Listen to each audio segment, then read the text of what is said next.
বিটিচিত এতিয়ালৈকে আমাৰ নিৰ্বাচনী প্ৰস্তুতি হোৱা নাই।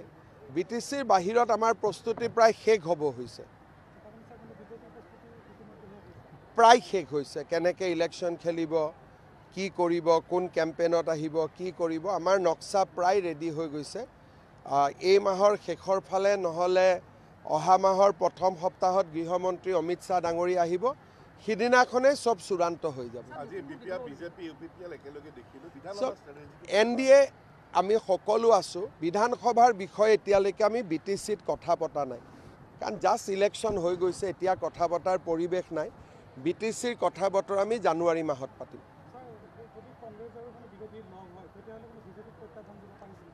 কংগ্ৰেছ আৰু বিৰোধী মানে কোন? এইবিলাকৰ নাম আছে জানো ক'ৰবাত? ক'ত মানুহ আছে? মইতো দেখা নাই। তেওঁলোকৰ মানুহ ক'ত আছে মই দেখা নাই। বিটিচিত ইলেকশ্যন হৈ গ'ল, কোনোবাই চিট পাইছে নেকি? ভোটটো পাইছে নেকি? নাই পোৱা। গতিকে এইবিলাক এনেই সাংবাদিকসকলৰ মাজতহে প্ৰচলিত এইবোৰ নাম, পাব্লিকৰ মাজত নাই। হ'ব।